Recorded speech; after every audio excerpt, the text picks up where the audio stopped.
Gentlelady from Hawaii. St. Lucia is recognized for 5 minutes. Thank you. Thank you, Mr. Chair. My questions are first directed at General Dunford. By the way, I think we owe you a happy birthday to the Marine Corps. You guys are all celebrating in the next couple of days or so. Let me first begin with statements that you've made in your statement. I'm curious about the fact that you said that our nation needs an expeditionary force that can respond to today's crisis with today's force today.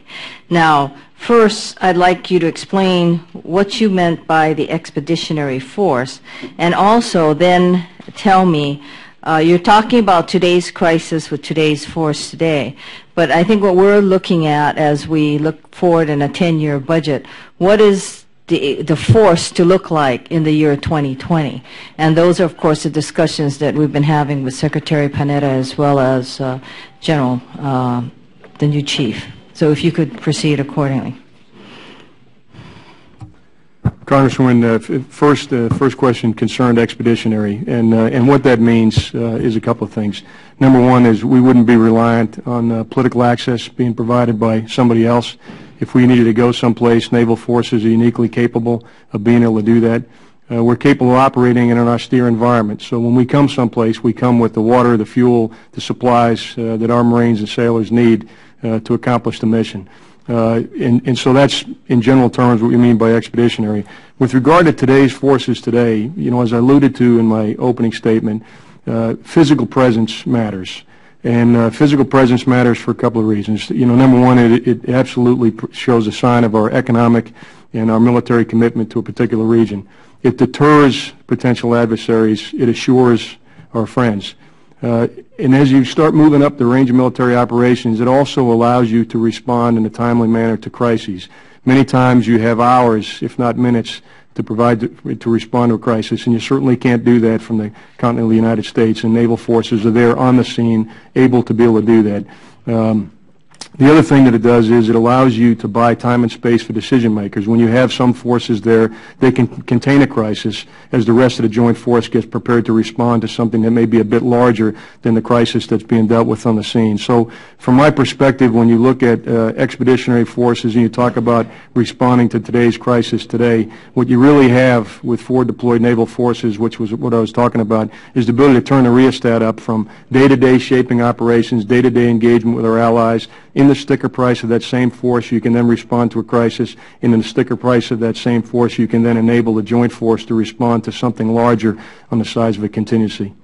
Now, you also went on to say about regarding to Secretary Panetta's announcement that he directed the department to cut in half the time it takes to achieve readiness. Now, I assume that that's one of the reasons what you're speaking to here. However, isn't the underlying assumption that we all have is that we know where we're going to be? So isn't there also have to be some kind of analysis that if you're going to be ready to go within a couple of hours or whatever it is, that we know where we would most likely be, that your services are most likely going to be needed? For example, I'm from Hawaii, so I have Kaneohe. I mean, you know, if you're going to be deployed in Afghanistan, it's not going to be a couple of hours. So what is the, I guess, the perceived theater as far as you're concerned as to where, and we have to make these choices because of the fact that we just don't have money for everybody. So where is it that we're going to put our resources, or where if you had your magic wand, you would put your resources? Congresswoman, it's pretty clear, I think, to all of us, and it's certainly been stated by the Secretary of Defense, that the Pacific is the future of our country from both an economic and a military perspective. That's the number one priority. We will still, for the foreseeable future, for many, many years to come, have security challenges in the United States Central Command from Egypt to Pakistan, and so that's another area where you'd expect to see significant military presence. But I would offer to you that if there's one thing that we're not very good at, it's predicting the future.